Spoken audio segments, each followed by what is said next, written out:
Mutation complete হওয়ার পরে DCR download অথবা সর্বশেষ অবস্থা জানার জন্য আমাদের প্রথমত land.gov.bd এই ওয়েবসাইটটিতে প্রবেশ করতে হবে। তারপর একটু নিচে এসে যে মিউটেশন অপশনে ট্যাপ করলে সামনে একটা পেজে নিয়ে যাবে। এখান থেকে আমাদের নিচে আবেদনের সর্বশেষ অবস্থা দেখুন।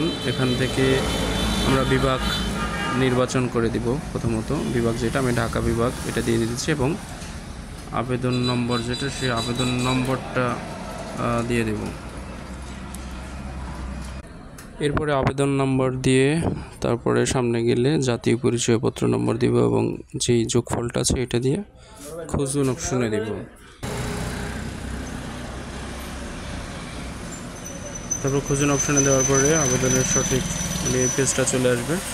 আসার পর এখানে দেখুন ডিসিআর ফি, এই ডিসিআর ফিতে ট্যাপ করলে কিন্তু আমাদের পেমেন্টে নিয়ে যাবে, অথবা আবেদন সম্পূরক আবেদন বা যে নিচে যা দরকার আমরা দেখতে পারবো। যখন আমি ডিসিআর ফি পরিশোধের জন্য আমি এখান থেকে বিকাশ সিলেক্ট করে দিলাম।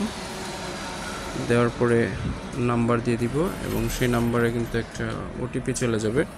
সেই ওটিপি নাম্বারটা দিয়ে কনফার্ম বাটনে ক্লিক করব। আমার ফোনে ওটিপি চলে আসছে।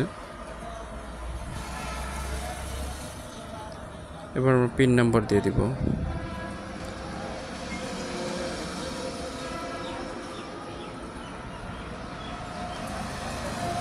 তো পিন নাম্বার দেওয়ার পরে দেখা যাক, আমাদের একটু লোডিং হবে, অনেক সময় টাকা কাটতে চাইবে না। তারপর আমরা একটু রিফ্রেশ দিব এই পেজটাতে। তারপর দেখেন ডিসিআর ফি দাখিল সংক্রান্ত তথ্য, এটা কিন্তু আমরা যখন পেমেন্ট আবেদন করি তখন কিন্তু আমাদের এটা আসে, পেমেন্ট রিসিপ্ট এবং আবেদন প্রিন্ট। তো এই জন্য আমাদের প্রথমত আবার একটু সেই পুরনো প্রথম পেজে চলে যেতে হবে, যে land.gov.bd এটার যে মিউটেশন অপশনটা, এটাতে ক্লিক করে আমরা আবার সেম প্রসেসে এটাতে ঢুকে যাব।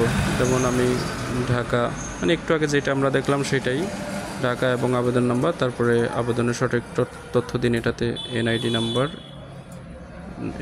দেওয়ার পরে যেই যোগফলটা, সেই যোগফলটা দেওয়ার পরে আমাদের কিন্তু সেই পেজে আসবে। এখন দেখুন ডিসিআর ফি নাই, এখানে দেওয়া আছে কর পরিশোধ এবং এখানে ডিসিআর ডাউনলোড এবং খতিয়ান ডাউনলোড চলে আসছে।